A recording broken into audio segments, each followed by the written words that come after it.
Hi everyone, this is Ray, the Singing Tallit. I've been reading and discussing Alfred Edersheim's Life and Times of Jesus the Messiah, but I was watching a presentation by Nehemiah Gordon, and he suggested that I read this book, Understanding the Difficult Words of Jesus. It's written in 1983 by David Bivin and Roy Blizzard Jr., and let me read you something off the back of it. Excuse me. This book will stir the pot of biblical scholarship for years to come. It will force many to rethink the origin of the Gospels and the Jewishness of Jesus. Some may disagree with Bivin and Blizzard at certain points. No one, however, can ignore the soundness of their conclusion that Jesus is a Hebraic Lord whose teachings are Hebraic through and through. And what that should say to us all is this movement that's going on now, and this is 2018, I'm recording this in, is not anything new. This search has been going on in people's lives for now, at least since 1983 when this book was written, and long before then.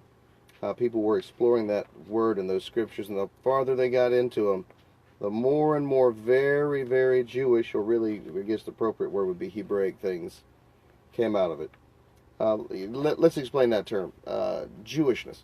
When someone says they are Jewish, they refer to themselves as any member of any of the 12 tribes of Israel. Now, some people in the Ephraim movement will say, well, the lost 10 tribes are lost. They haven't come back. Well, certainly some of the folks who were lost during the Assyrian captivity are still lost, and that is unfortunate. And one day they will return, and I believe I may be a part of that. And then again, I may be Jewish. Then again, I may simply be a Gentile whose heart has been called to serve the Most High God. Now, all that being said, if you ask a modern rabbi, he'll tell you, well, we're not worried about the two sticks coming back together because they already came back together when we were in Babylon. And they'll tell you that since the Babylonians conquered the Assyrians, when they took the Assyrian slaves as their own slaves, of course, that means that any of the people who were from Israel returned together with the other people from Israel and re-met in Babylon and reformed together into this new thing called the Jewishness. Now, some people might say, well, Jewish is a reference to Judea.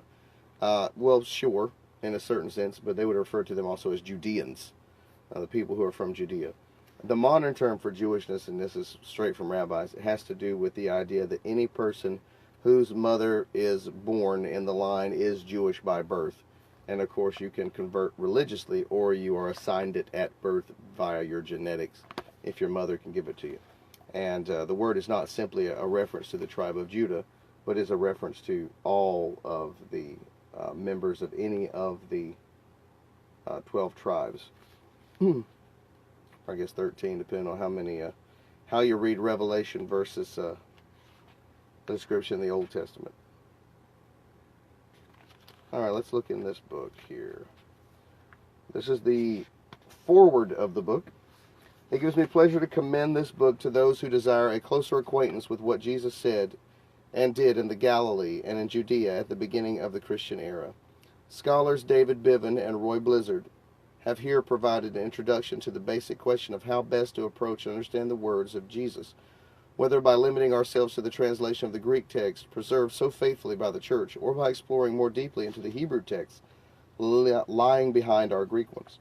My own encounter with the strong Hebraism of the Gospels of Matthew, Mark, and Luke came several years ago when I had occasion to attempt the translation of the Gospel of Mark to Hebrew. What first caught my attention was the very Hebraic order of the Greek text of Mark. Usually I only needed to find the correct Hebrew equivalents to the Greek words in order to give good sense understanding of the text.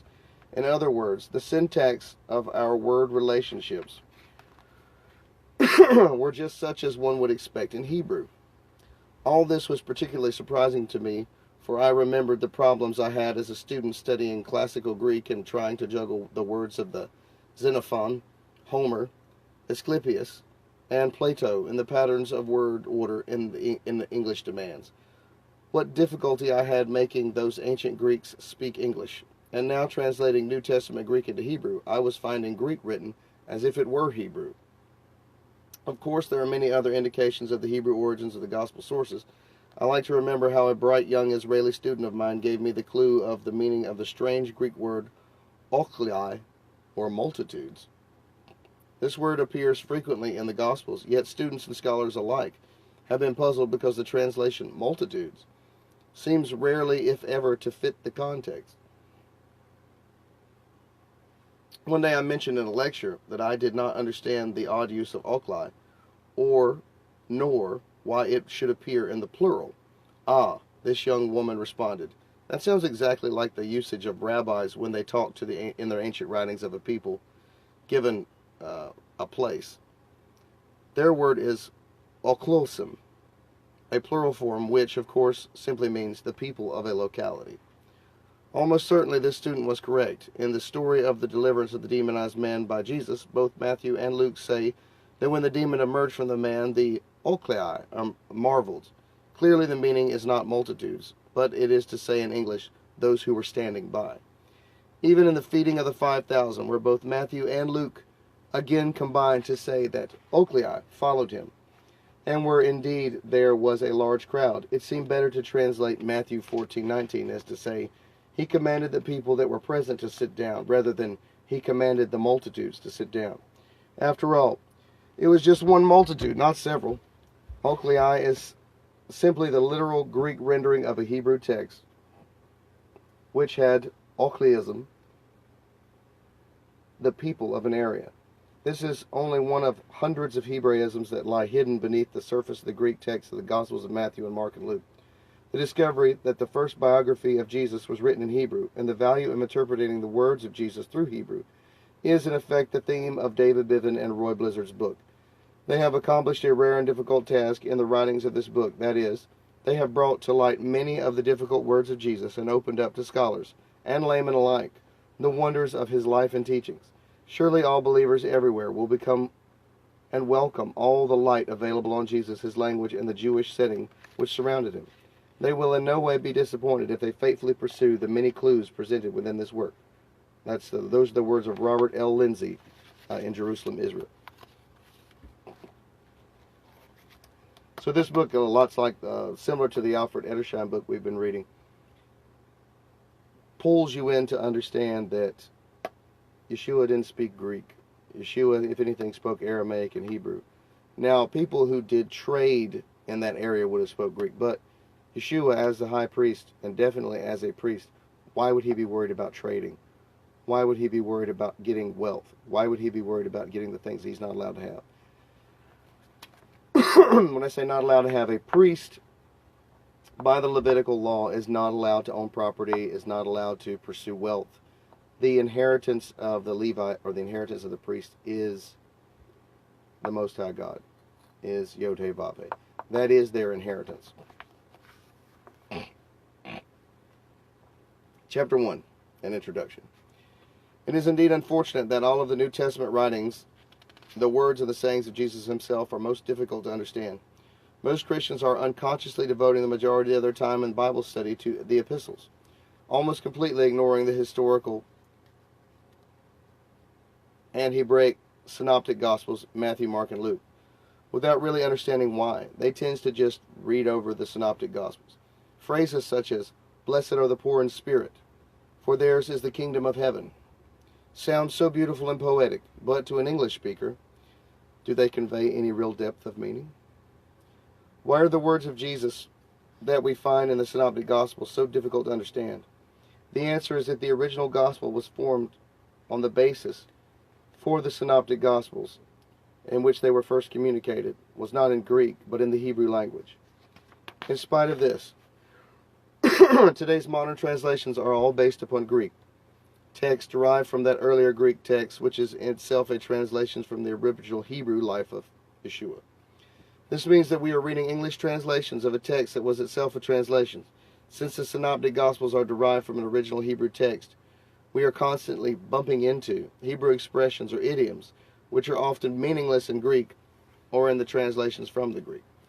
The more Hebraic the saying or the teaching of Jesus, the more difficult it is for us to understand. But it is just these Hebraic teachings that are often of the strongest and most importance. The difficulty arises because many of the sayings of Yeshua are actually Hebrew idioms. An idiom is an expression or a usage in language that is peculiar to itself, either in a grammatical construction or in having a meaning that cannot be derived as a whole from its conjoined meaning in its elements. Some examples of English idioms are to kill time, or to hit the ceiling, or to eat your heart out. Many of these idioms that Yeshua used in his teachings can be understood only when properly interpreted in a Hebrew context. David Bivin relates his own experience as follows. I began my Bible reading as a teenager. My greatest difficulty was trying to understand the words of Jesus. I would note sayings of Jesus, such as, "For if they do these things in a green tree, what shall they do when it is dry?" Luke 23:31. Or, "From the days of John the Baptist until now, the kingdom of heaven suffered violence, and the violent take it by force." Matthew 11:12.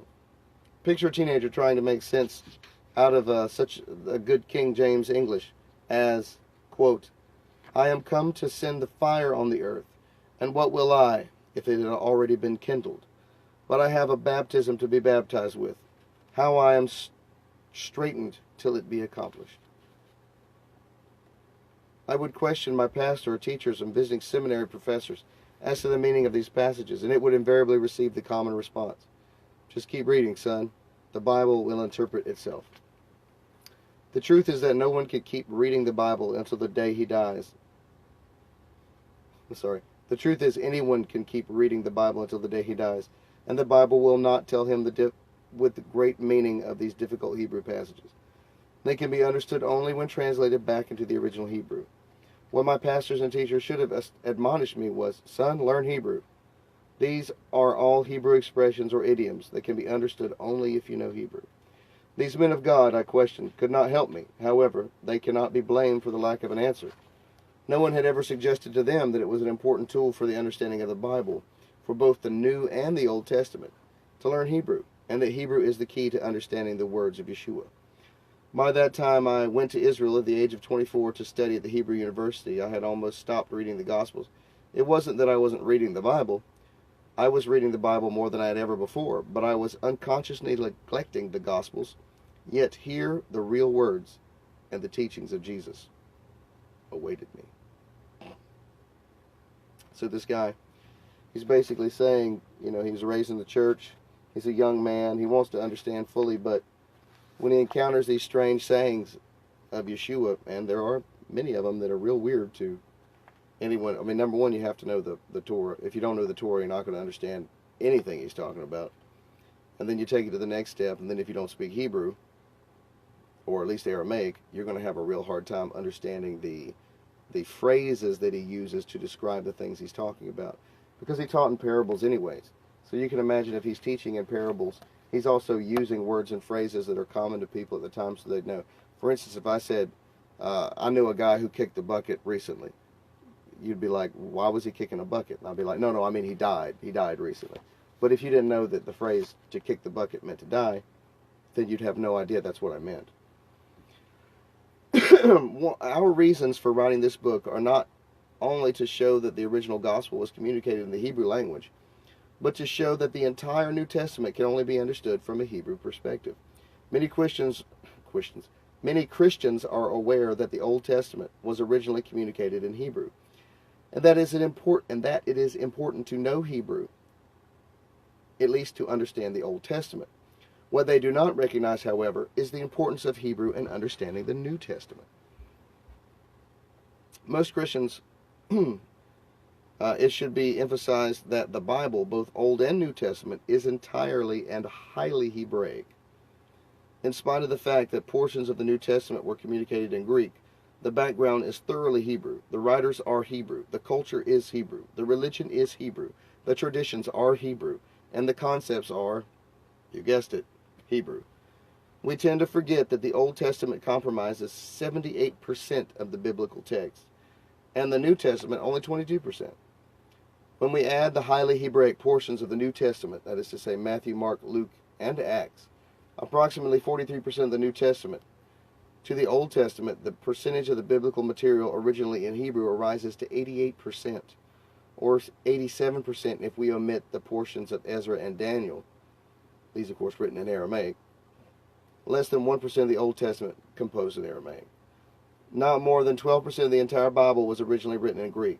When we subtract from the 12% the 176 quotations from the Old Testament, 14 Old Testament quotations that are in John, 162 that are in the book of Acts, and to the end of the New Testament, the percentage of the Bible originally composed in Hebrew rises to about 90%. The assumption that the entire New Testament was originally communicated in Greek has to lead to a considerable amount of misunderstanding on the part of scholars and laymen alike. Today, as a result of recent research, we know that the key to our understanding of this material is Hebrew. To this present day, there has been in the New Testament studies a disproportionate stress upon the study of Greek and Hellenism. If any additional advances are to be made, especially in a better understanding the words of Yeshua, the concentration, the shift must be to Hebrew history and culture, and above all, the language itself. That is to say, the Hebrew language. And that's one chapter. See, this book's got a nice big writing on the pages, and the words are spaced far out. It's nice double-spaced, 5-page essay that took an hour to write.